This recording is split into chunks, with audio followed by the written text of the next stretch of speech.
여러분 반갑습니다. 저와 여러분이 한번 인사를 하면 좋겠는데, 제가 바프의 본부장으로 있을 때 매일 노숙자분들과 밥 먹기 전에 했던 인사가 있습니다. 오늘 저와 여러분이 함께 같이 인사를 하시면 좋겠습니다. 여러분의 얼굴을 보니 밥맛이 납니다. 당신의 얼굴을 보니 밥맛이 납니다. 여러분도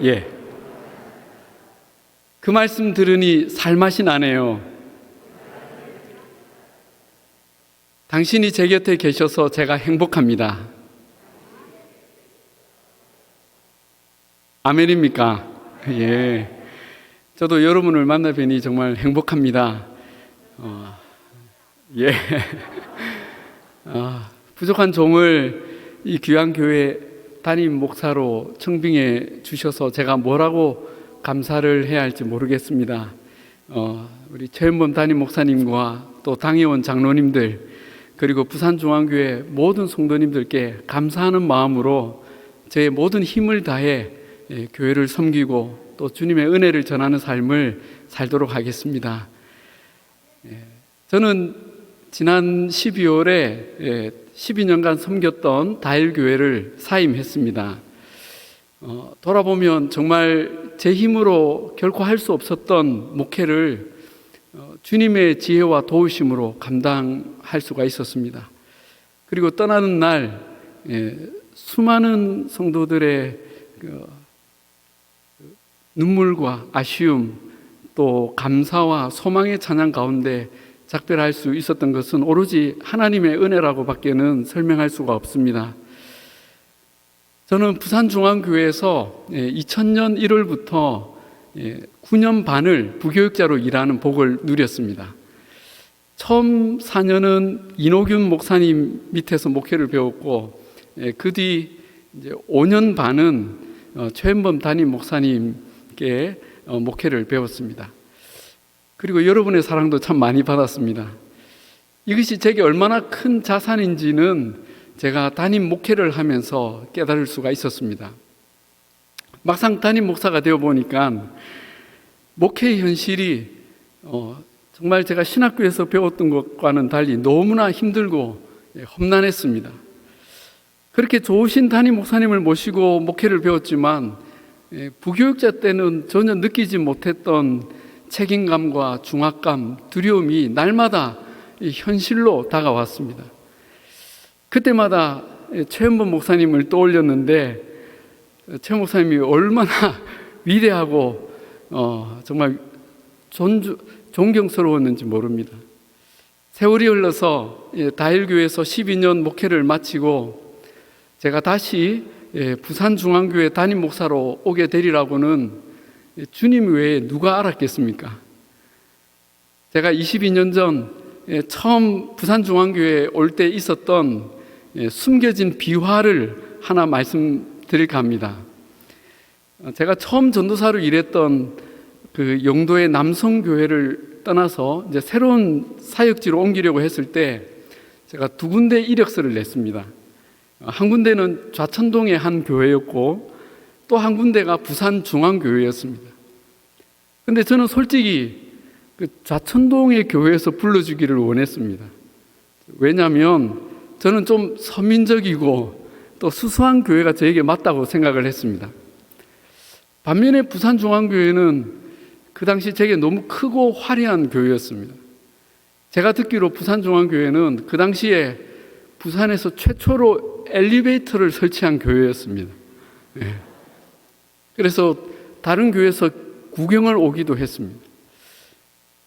그런데 좌천동의 교회에서는 연락이 안 오고 부산중앙교회 이노균 목사님께서 저에게 연락을 주셔서 면접을 했습니다. 그리고 다시 연락을 주겠다고 하셨습니다. 그런데 이노균 목사님을 만난 그날 저녁에 제가 살던 구서동의 한 교회에서 제가 이력서도 안 냈는데 저를 부교육자로 쓰고 싶다는 연락이 온 것입니다. 아마 그때 제가 IVF 간사로 좀 젊은 사역자들 사이에 좀 알려져 있었기 때문에 아마 이 목사님이 저에 대한 얘기를 듣고 이렇게 만나자고 한 것 같았습니다. 그 교회도 상당히 규모가 있는 참 좋은 교회였는데, 그리고 무엇보다 굉장히 서민적인 교회였습니다. 외형적으로. 근데 그 목사님이 3일간 서울에 출장이 있어서 저랑은 3일 뒤에 만나기로 했습니다. 저는 그 3일 동안 정말 고민을 많이 했습니다. 내가 생각한 딱 적당한 교회가 우리 집 바로 앞에 나타났는데, 먼저 면접을 한 부산중앙교회는 제게 좀 부담스럽고 거리도 1시간이나 걸리고 어떻게 하는 게 좋을까? 제가 그 3일간 주변에 있는 분들에게 자문을 구하기 시작했습니다. 그랬더니 10이면 10사람 다 집 앞에 교회를 가라는 겁니다. 부산중앙교회 가라는 사람은 한 사람도 없었습니다. 제 마음이 이제 거의 기울었습니다. 그렇지. 근데 이상하게 마음이 편하지가 않았어요. 드디어 3일이 지나고 이제 그 집 앞에 교회 목사님을 만나기로 한 날 아침에 제가 마지막으로 한 분께만 더 이제 의견을 물어보기로 하고, 그 나이가 아주 많으신 한 여전도사님에게 전화를 드렸습니다. 그랬더니 그 여전도사님만 지금까지와는 전혀 다른 대답을 하시는 것이었습니다. 김 전도사님, 전도사님은 하나님의 종입니다. 하나님의 종은 자기가 일할 곳을 자기가 좋은 곳으로 정해서 올라가지 않습니다. 제 생각에도 집 앞에 교회가 훨씬 좋아 보입니다. 그러나 부산중앙교회에서 먼저 연락이 왔으면 거기에 하나님의 뜻이 있습니다. 아주 분명하게 말씀을 해주셨습니다. 그런데 그분의 말씀에 그동안 가슴에 막혀있던 것이 확 뚫리는 느낌이 들었습니다. 그리고 결심했습니다. 그래, 내가 그걸 잊었네. 나는 하나님의 종이지. 내가 갈 곳을 내가 선택한다면 나는 하나님의 종이 아니지. 그날 집 앞에 교회 목사님을 찾아뵙고 정중히 인사를 드리고, 저에게 먼저 연락이 온 교회가 있어서 제가 갈 수가 없습니다, 이 말씀을 드렸습니다. 그랬더니 그 목사님이 고개를 끄덕이시면서 아쉽지만 잘 하셨어요. 그게 맞습니다. 라고 저를 축복해 주셨어요. 그리고 저는 2000년 1월에 이제 부산중앙교회 이제 고등부 전도사로 이렇게 사역을 시작하게 되었습니다. 근데 와보니까 부산중앙교회가 너무 좋은 거예요. 정말 많은 사랑을 받았습니다. 그리고 재밌는 것은 집 앞에 그 교회는 저희 아내가 몇 개월 뒤에 교육전도사로 가서 일을 하게 되었습니다. 나중에 한 얘기지만 당신 이 교회 안 오길 정말 잘했어 라고 하더라고요. 지금 생각해보면 그때 제가 제게 좋은 사역지, 제게 편한 교회를 선택했다면 20년이 지나고 제가 부산중앙교회 담임 목사로 부르심을 받을 수 있었을까 하는 생각이 듭니다. 저와 여러분의 길을 한 걸음 한 걸음 인도하시는 우리 하나님을 찬양합니다. 잠언 16장 9절에 사람이 마음으로 자기의 길을 계획할지라도 그의 걸음을 인도하시는 이는 여호와시라고 했습니다. 하나님께서 우리를 이렇게 만나게 하신 줄로 믿습니다. 제가 부산중앙교회에서 9년간 이제 섬기다가 다일 공동체로 갈 때도 이런 비슷한 일이 있었습니다. 다음에 기회가 되면 제가 좀 자세히 말씀드리겠지만, 일반 목회가 아닌 그 노숙자, 행여자를 섬기는 그런 특수 목회로 이렇게 부르시는 것에 정말 당황했고 제가 강하게 거부를 했습니다. 그런데 주님이 너 십자가 지고 나와 함께 죽겠다고 하지 않았느냐? 내가 부르는 곳이면 거기가 강원도 산골짜기라도 묻지도 따지지도 않고 달려가겠다고 하지 않았느냐? 그렇게 물으시는 바람에 제가 아무 소리 못하고 다일 공동체로 사역지를 옮기게 되었습니다.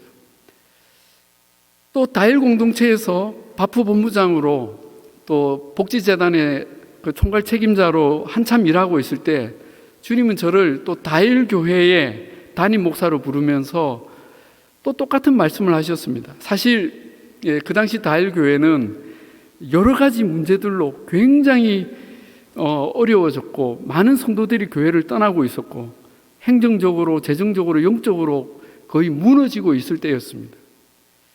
그때 저는 저의 운명도 모른 채 강 건너 불구경하듯이 보면서 이런 생각을 했습니다. 누가 저기 담임 목사로 갈지 모르지만 정말 고생 좀 하겠다. 근데 주님이 그게 바로 너야 이렇게 하시는 거예요. 저의 설교를 몇 번 들었던 그 다일교회 성도들이 다 한마음이 되어서 저를 후임 목사로 지목을 한 것입니다. 제가 몇 번이나 완강하게 거절을 하니까 주님이 또 물으시는 거예요.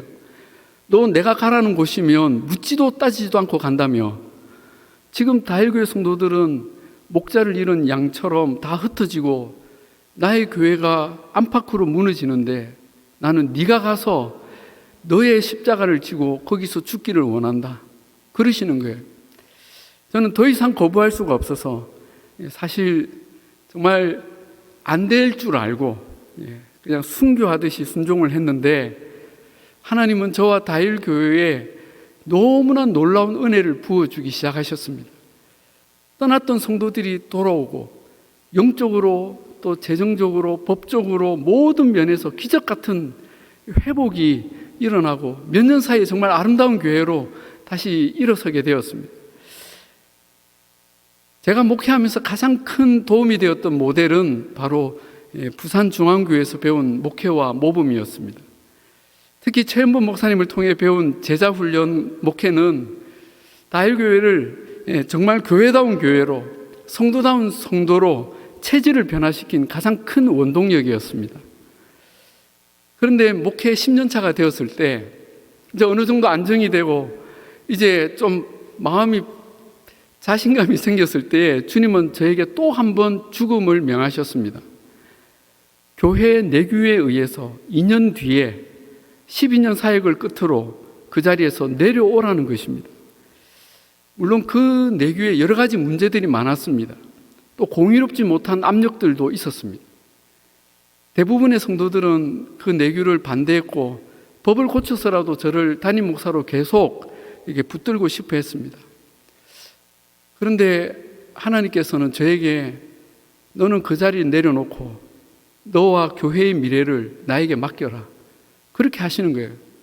근데 그때가 2019년 말이었는데 그 명령에 순종하고 2년 동안 정말 주님이 어떻게 우리를 인도하시려나 참고 인내하고 기다리는 법을 주님이 배우게 하셨습니다. 최근에 여러분도 많이 듣는 행복이라는 찬양의 가사에 정말 저의 마음을 대변하는 그런 가사가 있었습니다. 눈물 날 일 많지만 기도할 수 있는 것, 억울한 일 많아도 주를 위해 참는 것, 비록 짧은 나의 삶, 주의 뜻대로 사는 것, 이것이 나의 삶의 행복이라고. 그 찬양이 늘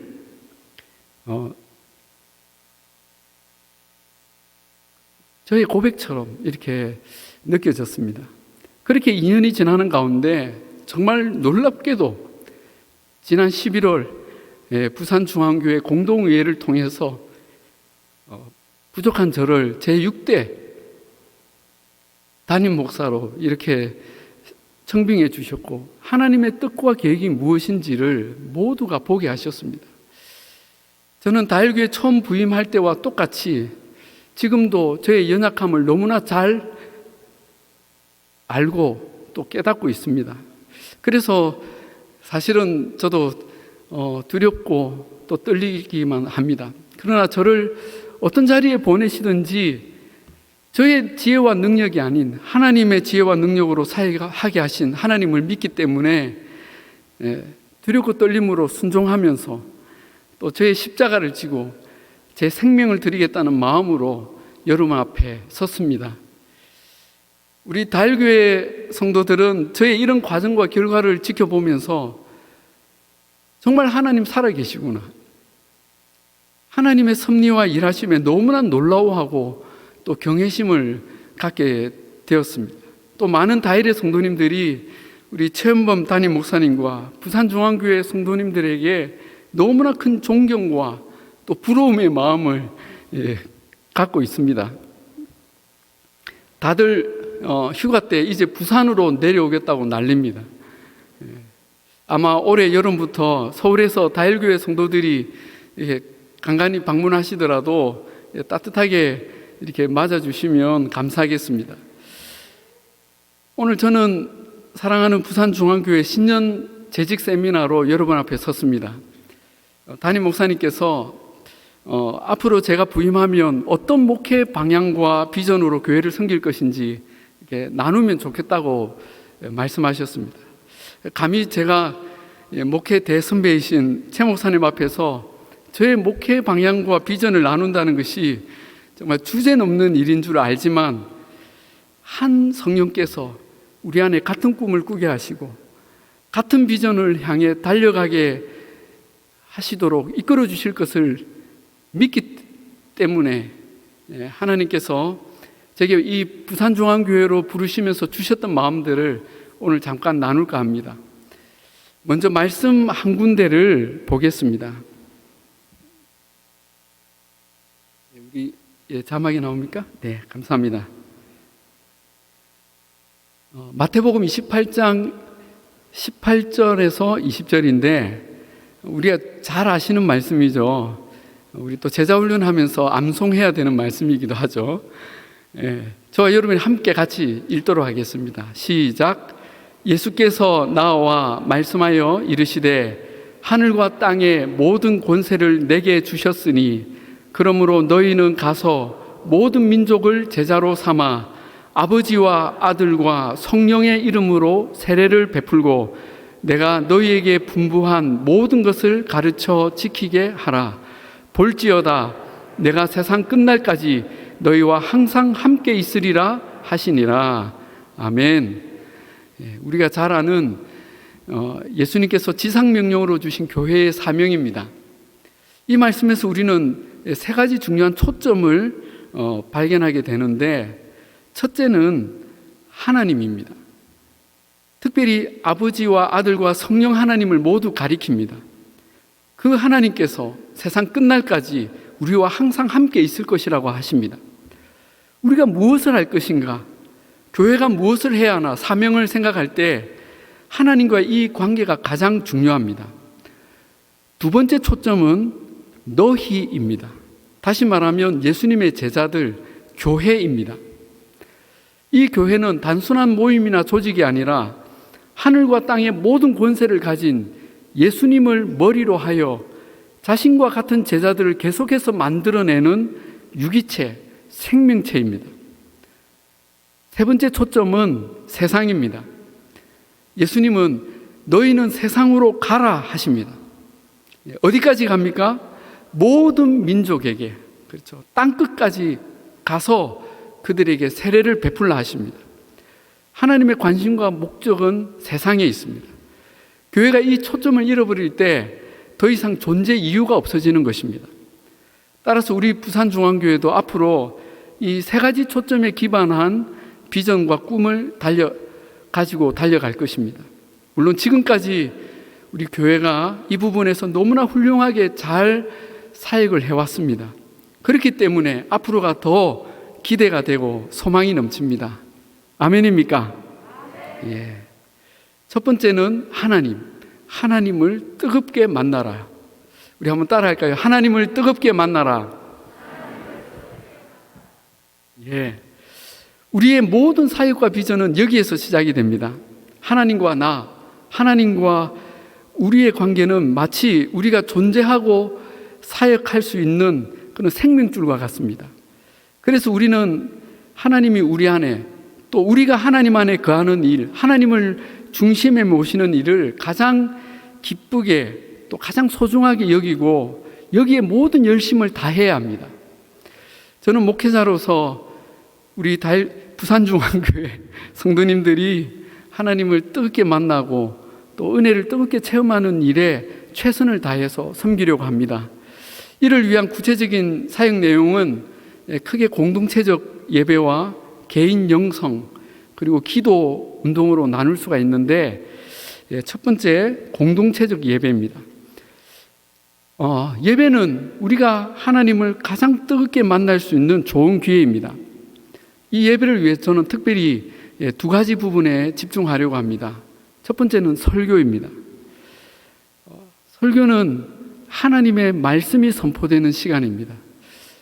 우리 그동안 최현범 목사님의 설교를 들으면서 저도 서울에서도 계속 은혜를 같이 받았습니다. 그리고 또 이 설교에 저의 사역에 또 가장 많은 비중을 두기도 했습니다.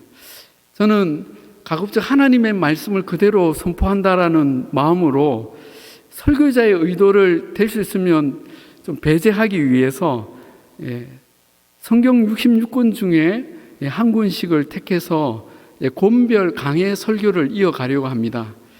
제가 다일교에서도 12년 동안 성경 권별 강해 설교를 계속 했었습니다. 이렇게 하면 아마 우리 상황과 좀 동떨어진 말씀들이 계속 나오지 않을까 염려가 되잖아요. 그런데 정말 놀랍게도 매주 우리가 경험하는 문제나 상황에 가장 적절한 하나님의 말씀이 전해지고, 심지어 절기 때도 그 주일 설교가 절기 말씀으로 이어져서 전하는 설교자나 듣는 성도들이 너무나 신기해했던 적이 많습니다. 그 다음은 찬양입니다. 찬양은 예배 가운데 우리의 마음을 표현하고 또 함께 은혜를 나누는 얼마나 중요한 순서인지 모릅니다.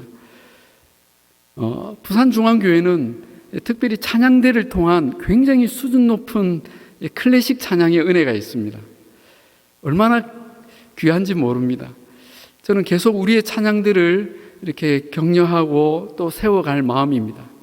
한편으로 현대음악의 찬양팀을 지금도 잘하고 계시지만 좀 더 전문화할 마음이 있습니다. 이것은 앞으로 다음 세대 예배를 위해서도 너무나 필요한 부분입니다. 이를 위해서는 잘 준비된 전문 찬양 사역자를 세우고 찬양팀을 지원하는 일이 필요합니다. 또 클래식 찬양대와 현대음악의 찬양팀이 사실은 다른 게 아니거든요. 함께 조화를 이루고 협력해서 그 예배 가운데 정말 뜨겁게 봉사하고 또 찬양을 중심으로 드리는 특별한 예배를 정기적으로 드리려고 합니다. 공동체 예배에 이어서 하나님을 뜨겁게 만나는 두 번째 분야는 개인 영성입니다. 개인 영성을 지키는 것 얼마나 중요한지 이번 코로나 기간을 지내면서 여러분 많이 경험하지 않았습니까? 개인 영성을 지키고 성장시키기 위한 방법들이 여러 가지가 있죠. 경건의 시간, 또 성경 읽기, 성경 필사, 신앙 서적, 또 영성 일기, 요즘은 유튜브나 방송을 통해 설교나 간증을 듣는 여러 가지 방법들이 있습니다. 이 다양한 방법들을 적절하게 제시하면서 개인의 영성이지만 교회가 크고 작은 커뮤니티를 형성하고 각자의 자리에서 서로 격려하고 또 서로의 영성을 잘 지켜가도록 돕는 일을 하려고 합니다. 다일교회에서 가장 좀 해보고 좋았던 프로그램 중에 기억나는 것은 40일 성경 통독 특세입니다. 크게 제가 2번을 했었는데 매일 그날 읽을 성경에 대해서 미리 강의를 듣고 그날 각자의 자리에서 그날 분량을 보통 하루에 30장 정도를 통독하는 거죠. 이거 아주 쉽지 않은 일입니다. 그런데 이렇게 다 같이 하니까 너무 호응이 좋았고 또 성경을 배우면서 또 일독을 40일 만에 하니까 다들 너무너무 만족하는 거예요. 이런 일들을 한번 생각하고 있습니다. 자, 하나님을 뜨겁게 만나는 세 번째 분야는 기도 운동입니다. 자, 기도에 운동이라는 말을 붙인 것은 기도가 불과 같은 성격을 가졌기 때문입니다. 성냥불 하나, 촛불 하나도 불이지만 금방 꺼져버리죠. 그런데 여럿이 모이면 굉장히 강력해집니다. 기도도 마찬가지입니다. 물론 혼자서 기도 잘하시는 분들이 계십니다. 그런 분은 이 나무로 치면 참나무 숲처럼 언제라도 기도의 불이 활활 잘 붙는 분들입니다. 그런데 많은 성도들은 그냥 벌려진 장작처럼 기도불이 쉽게 붙지 않아요. 저도 그런 경험들을 많이 했습니다. 그런데 언제 기도가 잘 되냐?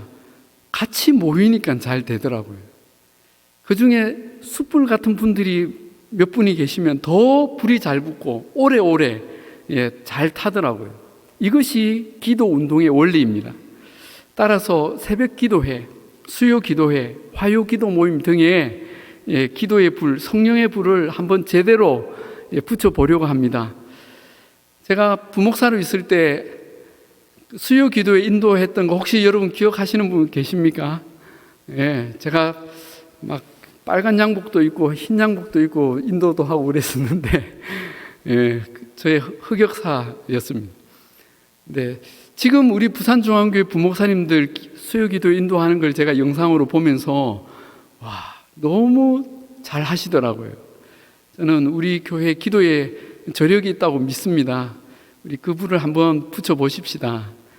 또 중보기도단도 불길이 꺼지지 않고 계속 타오르도록 하겠습니다.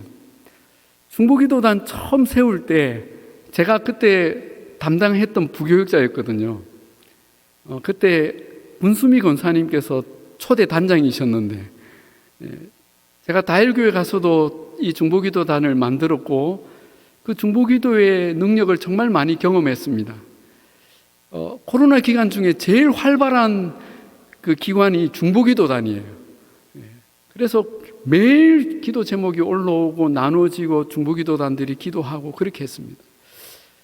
우리 부산중앙교회가 중보기도, 수요기도, 새벽기도의 불길이 활활 타오르도록 우리 함께 불길을 모아 보십시다.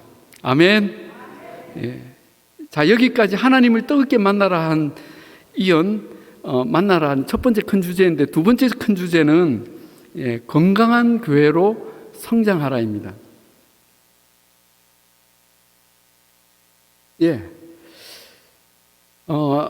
이것은 교회 공동체가 어떻게 세워지고 성장할 것인가 하는 내용입니다. 아까 교회는 단순한 모임이나 조직이 아니라 예수님을 머리로 하여 자신과 같은 제자들을 계속 생산해내는, 재생산해내는 유기체, 생명체라고 했습니다. 한마디로 교회는 살아있는 공동체입니다. 새 생명이 태어나고 자라고 성장하고 또 재생산을 하는 거죠. 그래서 유기체라고 합니다. 그렇다면 교회는 건강해야 합니다. 관리 위주로 가는 것이 아니라 건강하게 역동적으로 살아 움직여야 합니다. 건강해야 이 모든 생명 활동들을 잘 할 수가 있죠. 이를 위해서 제자 훈련과 소그룹 목회에 중점을 둘 것입니다. 교회의 건강을 위해 가장 성경적인 목회 전략이 무엇일까? 저는 제자 훈련 목회라고 확신합니다.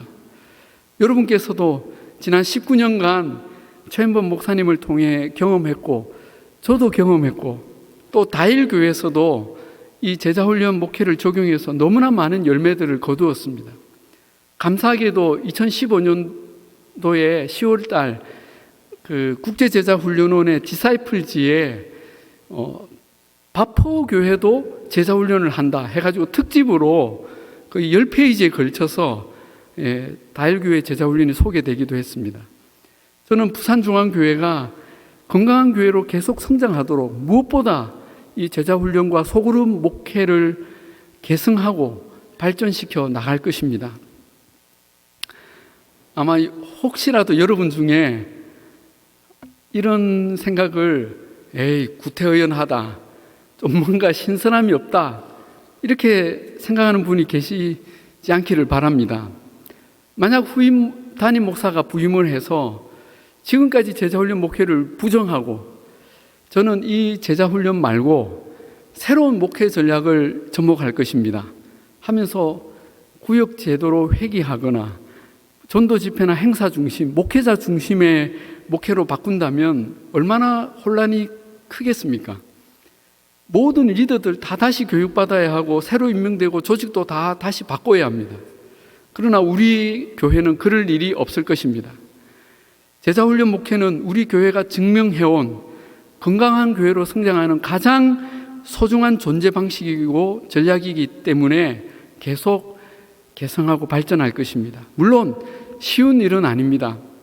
어느 교회나 제자훈련과 소그룹 목회를 시행할 때 시간이 지나면서 경험하는 문제들과 어려움들이 있습니다.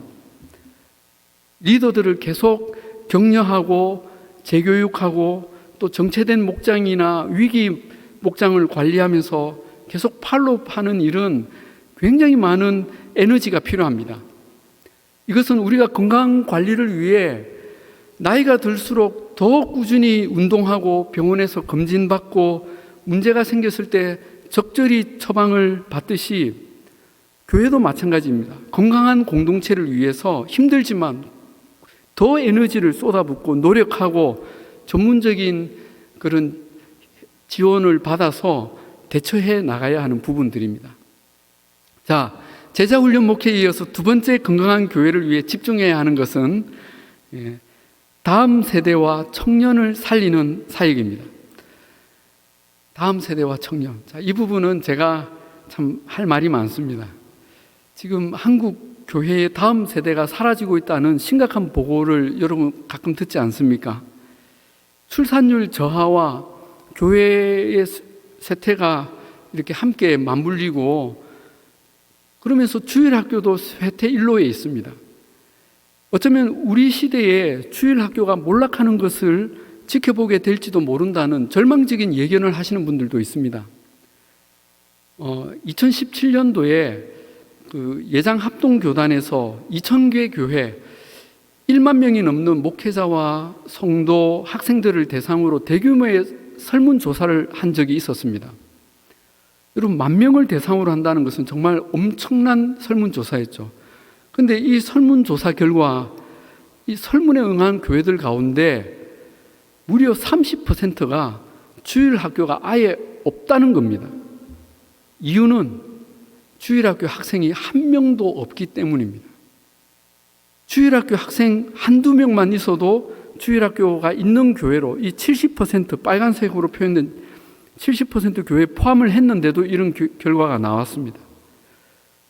큰 교회의 주일학교 아이들도 줄어들고 있고 분위기가 예전 같지 않기는 마찬가지입니다. 우리 부산중앙교회 주일학교는 어떤 형편인지 모르겠지만 혹시 우리는 그래도 이만큼의 아이들이 있으니 괜찮다 생각하시면 큰 오산입니다.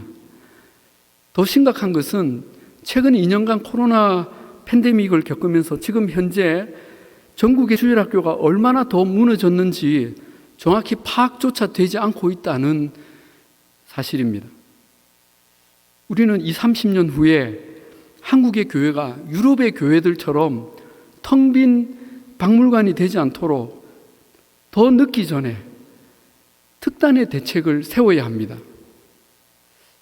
여러분, 만약 여러분 가정에서 부모님들은 하시는 일도 잘 되고 건강하고 사회에서도 인정을 받는데 자녀들은 육신적으로 정신적으로 아프고 학교에 다니지 못하고 시들시들 죽어간다면 그 부모님들이 어떻게 하겠습니까? 그냥 보고만 있을 부모가 있겠습니까? 자식이 망하면 부모의 성공이 무슨 소용입니까? 부모는 그런 경우라면 자기가 가진 모든 지식, 모든 시간, 모든 역량과 재정을 다 동원해서라도 자기 자식을 살려내는 일에 전념하지 않겠습니까?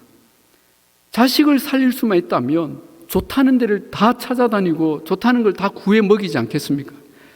설사 그 수고가 허사가 된다 하더라도 그것을 주저하거나 후회하겠습니까? 우리 부산중앙교회는 다음 세대와 청년들을 위해서 지금의 모든 정확한 원인들을 분석하고 대응책을 찾고 하나님의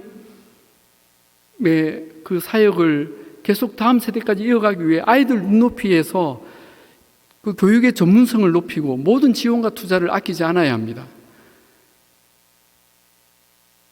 지금 제가 하고 있는 공부가 있는데 이런 기독교 교육과 관련된 내용들입니다.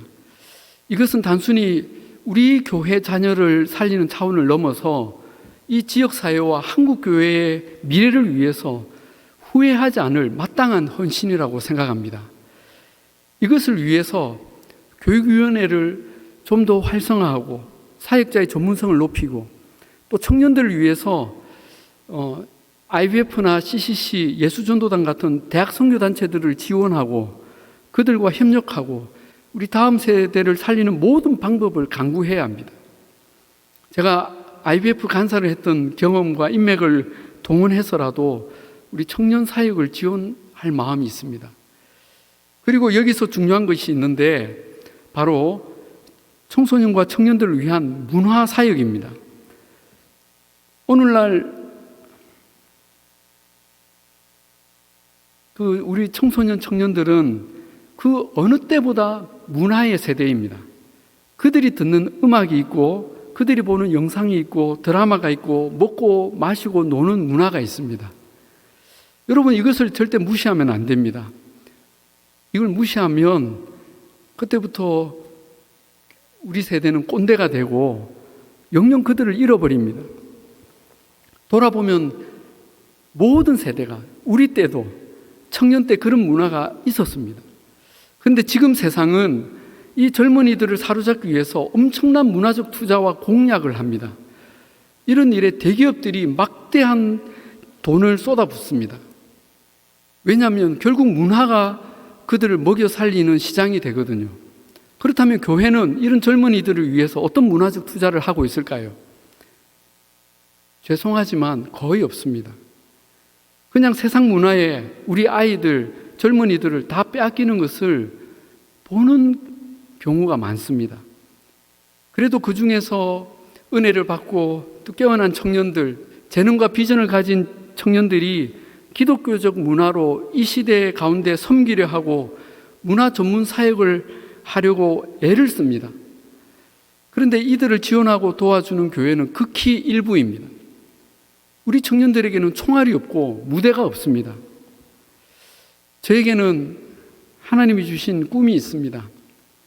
재능과 비전을 가진 청년들을 발굴하고 전문 사역자들을 세우고 부산 경남 지역을 대표하는 최고의 찬양팀, 최고의 문화팀을 만들고 부산이 기독교 문화의 성지가 되게 하는 것입니다. 우리 부산중앙교회로 꿈을 가진 청년들이 모여들도록 만드는 것입니다. 꿈 같은 얘기일까요?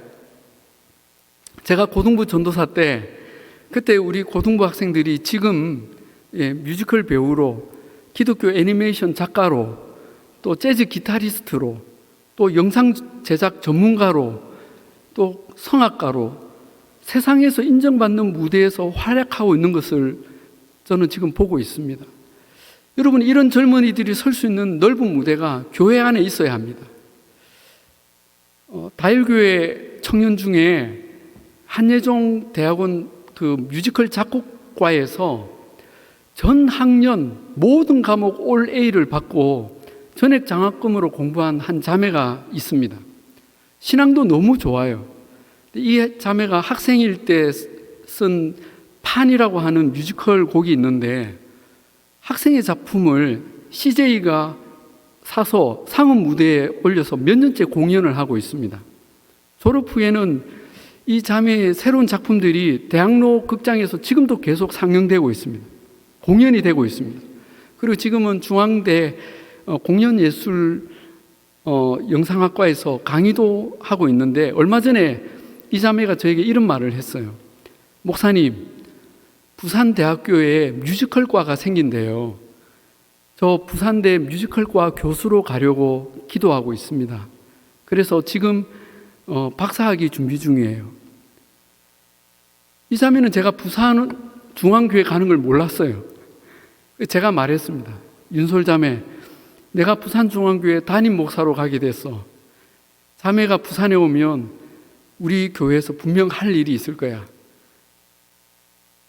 여러분, 이 자매뿐만 아니라 교회가 전문적인 찬양 사역자, 문화 사역자, 클래식 전공자들을 귀하게 여기고 격려하고 지원하고 무대를 열어줘야 합니다. 우리 부산중앙교회는 그런 면에서 많은 면에 장점이 있고 인프라가 있고 가능성이 있습니다. 저는 우리 부산중앙교회가 재능과 비전을 가진 젊은이들이 모이고 오고 싶어하는 기독교 문화의 사역의 중심지가 되기를 소망합니다.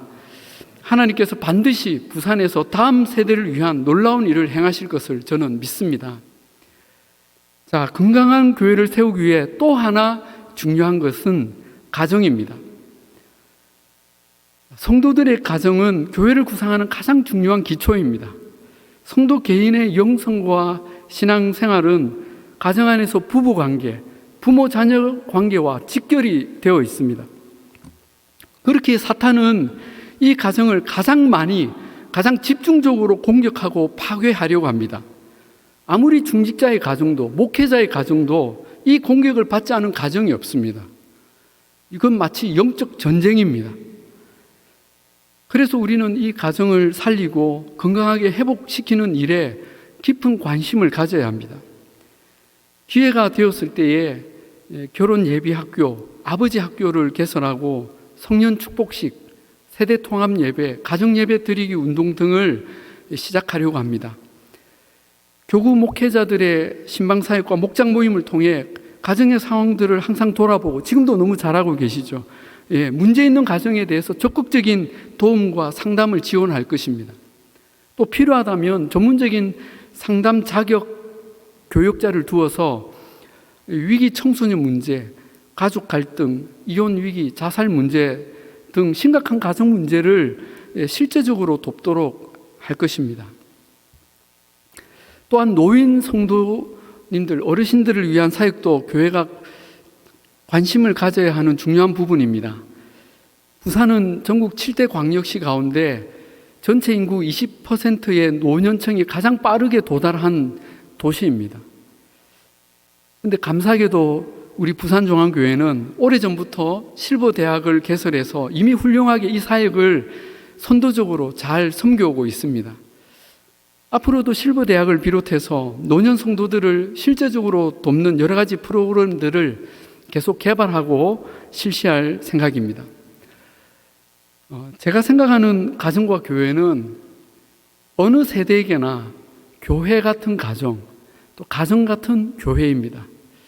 가정이나 교회나 따뜻하고 사랑이 넘치고 이해와 용납과 위로와 격려가 넘치는 곳이 되어야 합니다. 제가 다일교회를 섬길 때 처음 이렇게 방문하는 분들이 대부분 하셨던 말씀이 교회 분위기가 너무 따뜻하다, 사람들 표정이 굉장히 밝다, 이런 말들을 많이 하셨습니다. 우리 부산중앙교회는 규모가 훨씬 크지만 가정 같은 교회, 교회 같은 가정으로 따뜻하고 밝은 공동체를 함께 만들어 보십시다. 아멘. 예. 자, 주님이 교회에 명하신 세 번째 큰 주제는 세상으로 가서 섬기라입니다. 우리 한번 따라합시다. 세상으로 가서 섬기라. 이것은 우리가 하나님을 뜨겁게 만나고 또 건강한 교회를 세우는 모든 일의 결과이고 목표입니다. 아까 읽었던 그 마태복음 28장 19절에 너희는 가서 모든 민족을 제자로 삼으라, 세례를 베풀라 하셨습니다. 이처럼 우리가 교회로 존재하는 이유는 세상으로 나가기 위함입니다. 우리는 세상에서 하나님을 모르는 사람들에게 복음을 전하고 예수 그리스도의 제자화하는 사명이 있습니다. 이것을 위해 우리는 크게 세 가지 일을 할 수 있는데 바로 전도와 구제와 선교입니다. 첫 번째, 전도. 이것은 주님의 지상명령의 가장 직접적인 순종이죠. 내 주변에 내가 만나는 사람들에게 복음을 전하고 그들을 예수 그리스도의 제자가 되도록 돕는 일입니다. 우리 부산중앙교회는 해마다 새생명축제, 사랑방 전도축제, 그리고 또 등산로 전도팀, 캠퍼스 전도팀, 아파트 전도, 상가 전도, 병원 전도 꾸준히 해온 것으로 압니다. 너무너무 잘 하신 것 같아요. 또 새가족 정착을 위해서 조이코스 프로그램을 너무나 잘 해오셔서 저는 이 부분은 좀 많이 배우고 싶습니다. 앞으로 이런 사역들을 계속해서 잘 이어갈 마음이 있습니다. 그런데 여러분, 이 전도하는 일은 정말 쉽지 않은 순종이고 헌신입니다. 우리 교회가 그동안 섬겨온 이 사역들, 전도 사역을 우리 주님이 가장 기뻐하시고 칭찬하실 줄 믿습니다. 아울러 이 전도에 모든 성도가 더 기쁘게 참여하고 더 많은 열매를 맺을 수 있도록 우리 교회의 장점을 잘 살린 새로운 전도 방법을 찾고 또 훈련하고 지원하는 일을 계속해 가겠습니다. 두 번째는 구제, 사회 선교입니다. 가난하고 소외된 이웃을 섬기고 또 이 사회를 또 바르게 섬기는 일은 초대교회 때부터 교회가 마땅히 감당해온 일입니다. 저는 다일에서 바포 본부장과 또 복지재단 사무국장을 맡아 섬겼고, 또 다일교회에서도 1% 사마리아인 운동을 벤치마킹해서 1% 선한 이웃 운동이라는 것을 만들어서 시작을 했는데 너무나 큰 성과들이 있었습니다.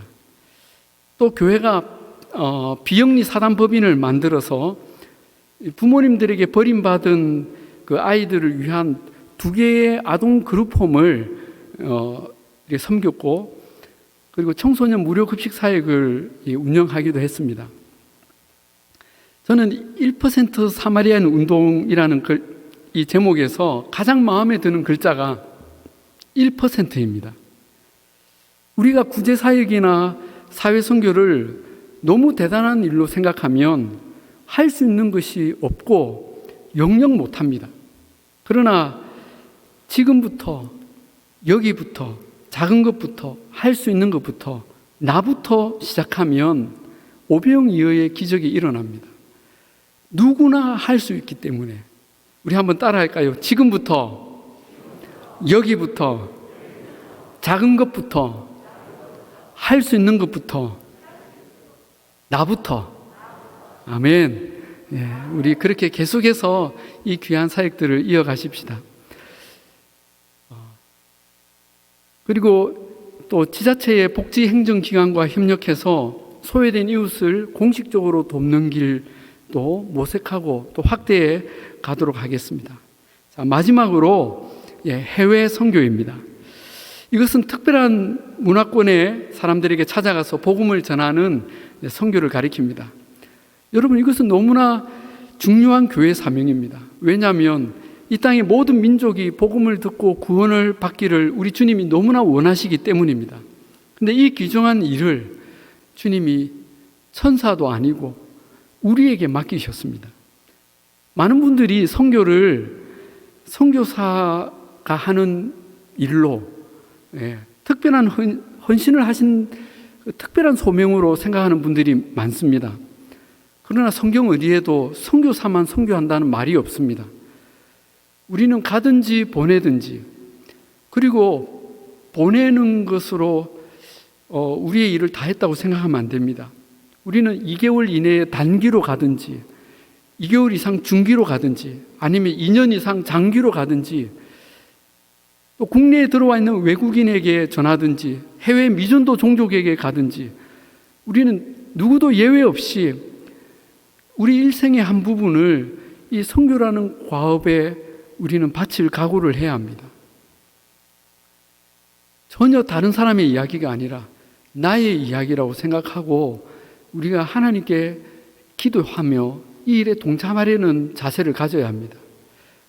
감사하게도 우리 부산중앙교회는 지금까지 해외 선교 사역을 정말 모범적으로 잘 감당해온 교회라고 들었습니다. 그래서 제가 뭘 더 잘 하시라고 할 수는 없을 것 같습니다. 그런데 한 가지 아이디어가 있다면, 선교위원회의 지도 아래 모든 목장이 교회가 돕는 선교지 한 곳을 입양해서 거기 선교사님과 직접 교류하는 프로그램을 운영하는 것입니다. 우리 중앙교회가 돕는 선교사님들 많잖아요, 그죠? 그래서 목장마다 1대1로 매칭을 하는 거예요. 왜 이게 필요하냐면, 보통 규모가 있는 교회들은 많은 선교지와 선교사님들을 돕지만 성도들은 직접 단기 선교를 가지 않는 이상 그 선교사님과 깊은 교류가 없어서 이 선교가 교회 차원의 일이 되어버리는 한계가 있습니다.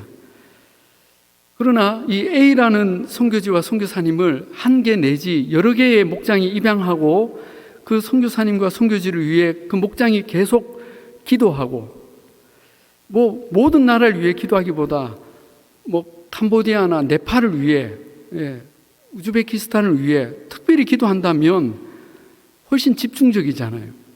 그리고 그 선교사님께 기도 편지를 직접 주고받고, 또 교회 지도 아래 그 목장이 단기 선교를 준비해서 다녀오는 적극적인 선교 참여를 할 수가 있는 것입니다. 실제로 이렇게 하는 교회들을 보고 다일교회에서도 2년 전에 이 프로젝트를 확대해서 시행하기로 다 결정했는데, 그 코로나가 터지면서 지연이 되어서 이렇게 활발하게 시행을 못한 게 너무나 아쉬웠습니다. 저는 우리 부산중앙교회에서 잘 준비해서 이렇게 시작하면 참 좋을 것 같습니다. 자, 이 외에도 한국에 들어와 있는 다문화 가정과 또 외국인 노동자, 또 탈북자를 돕는 방안을 모색하고, 이런 구심적 선교와 또 북한 선교와 통일을 위한 준비도 계속해서 잘 이어가도록 제가 열심히 돕도록 하겠습니다. 자, 파워포인트는 끄셔도 됩니다. 자, 여기까지 앞으로 우리 부산중앙교회가 어떤 비전과 방향으로 나아갈지 대략 함께 나누었습니다. 여러분께서 들으시면서 어떤 마음이 드셨는지 모르겠습니다. 사실 시간 관계상 좀 구체적으로 또 다 나누지 못한 이야기들이 많습니다. 그러나 저는 오늘 제가 나눈 이야기들보다 하나님께서 우리 안에 같은 꿈을 꾸게 하시고 같은 비전을 품고 함께 기도하게 하실 것을 믿습니다. 그렇게 될 때 하나님은 이 일들을 우리가 다 하게 하시고 더 놀랍게 이루실 것입니다. 앞으로 제가 부임하기까지, 그 이후로도 하나님은 계속해서 저와 여러분을 준비시키실 것입니다. 저의 경우에 제가 지난 12월 말에 다일교회를 사임하고 앞으로 약 8개월의 시간이 있습니다. 저는 이것이 하나님께서 예비하신 너무나 절묘한 시간표라고 믿습니다. 첫째로 제가 12년간의 다일교회를 목회를 마치고 부산중앙교회로 부임하기까지 이 8개월간 안식년의 기간을 주신 것이라고 생각합니다. 그런데 이 안식년의 기간 동안 그냥 쉬는 것이 아니라 미국에 가서 현재 제가 하고 있는 공부의 마무리를 하려고 합니다. 현재 저는 미국의 그 FIU라는 신학교에서 온라인으로 기독교 교육학 석사 과정 공부를 하고 있습니다. 왜 박사가 아니고 석사냐 생각하실 분이 계실지 모르겠습니다. 저는 사실 이 공부를 2년 전에 이 코로나가 터지면서 시작을 했는데 어떤 학위를 받으려고 시작한 공부가 아니었습니다. 그럴 이유도 없었고요. 예전에 제가 부산중앙교회 부목사로 있을 때 저를 아는 몇몇 선배 목사님들이 저에게 굉장히 인간적인 조언을 해주셨습니다. 김 목사, 자네가 앞으로 좋은 교회 담임 목사로 가려면 목회학 석사만 가지고 안 돼. 적어도 THM 학위가 있어야 돼. 박사 학위도 쉽게 받는 데가 있으면 가서 받는 게 좋아. 부끄럽지만 제가 그 말들에 잠깐 혹했던 적이 있습니다. 그래서 최현범 담임 목사님께 제가, 목사님, 저 내년엔 부산에 있는 모 대학에서 THM 석사 공부를 하려고 합니다. 허락해 주세요. 라고 허락까지 받았습니다.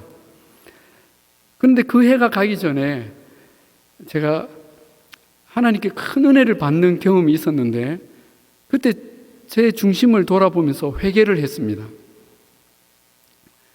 학위를 따려고 했던 제 동기가 너무 정말 비신앙적이었습니다. 하나님, 제가 정말 공부하고 싶어서가 아니라 세상적 기준으로 학위를 따고 스펙을 꾸미려고 했던 거 용서해 주십시오. 제가 담임 목사로 가는 것은 어디를 가든지 오직 하나님 손에 있는데, 제가 그저 하나님 믿지 않고 제 스펙을 쌓으려고 했던 거 용서해 주십시오 하고, 공부는 다음에 하나님이 허락하시면 그때 하겠습니다 하고 깨끗이 공부를 접었습니다. 그런데 갑작스레 하나님께서 저를 다일교회 담임 목사로 불러주셨고, 뜻하지 않게 교단이 바뀌면서 장신대 신대원에서 1년 동안 24학점을 수강해야 하는 강제 공부를 하게 되었습니다. 공부는 힘들었지만 내용들은 매우 유익했습니다. 그런데 문제는 제가 거기서 목사고시도 다시 쳐야 했습니다. 여러분, 통합교단은 강도사 고시가 없기 때문에 목사고시에서 절반가량이 떨어집니다.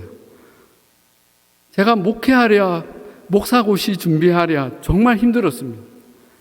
떨어지면 또 무슨 창피입니까? 이건 군대 2번 가는 것보다 더 힘들었습니다. 목사고시를 2번 쳐야 됐어요. 그런데 할렐루야, 제가 한 번에 합격을 했습니다. 이건 정말 하나님의 은혜입니다. 아무튼 이렇게 해서 저는 뜻하지 않게 고신, 총신, 장신 3개 교단에서 다 공부를 한 목사가 된 것입니다.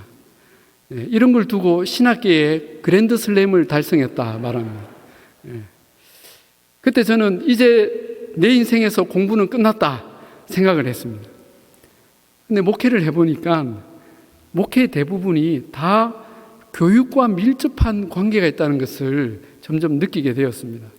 새가족 교육, 제자훈련, 사역훈련, 순장교육 다 교육이고, 목장을 인도하는 것도 교육이고, 주일 학교, 실버대학, 교사대학, 교리대학, 심지어 설교와 상담도 다 교육의 분야예요.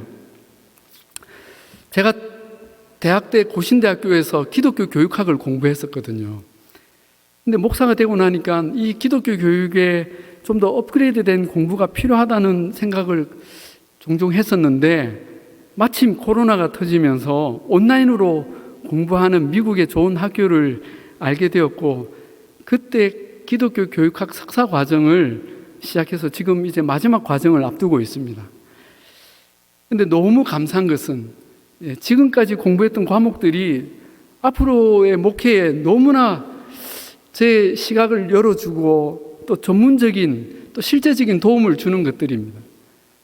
과목들을 보면 이제 최신 교육 동향, 유아 교육부터 청소년 교육, 노인 교육, 다문화 교육, 교육 과정 개발, 심리 상담 등등 전부 목회에 관한 것들이었어요. 이 공부가 그 학생들 중에 아마 저에게 가장 유익할 것 같았습니다. 제가 이번 안식년 몇 달간은 이제 그 미국에 직접 그 학교에 가서 공부하고 마무리를 하려고 합니다. 이것은 공부의 마무리의 목적도 있지만, 제 안식년 기간 중에 또 미국의 여러 교회와 또 한인 교회들을 직접 탐방하고 체험하고 또 목회의 시야를 좀 더 넓히고자 하는 그런 목적도 있습니다. 감사하게도 마침 학교가 있는 미국 시애틀에 저희가 머물 곳을 도와주고 또 저희 여러 상황들 이렇게 교회들 이렇게 연결해 줄 한 가정을 이렇게 만나게 해 주셔서 지금 앞으로 그 일을 위해서 기도하고 준비하고 있습니다. 다만 여러분께서 함께 기도해 주실 제목들이 있습니다. 코로나 상황 속에 건강하고 안전하게 잘 다녀오도록 여러분께서 기도해 주시고, 또 그곳의 숙소와 또 여러 가지 여건들, 일정들이 주님이 예비하신 길을 잘 찾을 수 있도록, 그래서 앞으로 저의 목회에 정말 제 시각이 열리고 큰 도움이 되도록, 그리고 7, 8월에 한국에 돌아와서 9월 달에 여러분과 함께 만나 뵈려고 합니다. 이 모든 과정들이 하나님께서 인도하시고 또 그 과정을 통해 부족한 제가 잘 준비되도록 여러분이 함께 기도해 주시면 감사하겠습니다. 자, 이것으로 저의 목회 비전 나누는 시간을 마치겠습니다. 긴 시간 들어주셔서 감사합니다. 기도하겠습니다.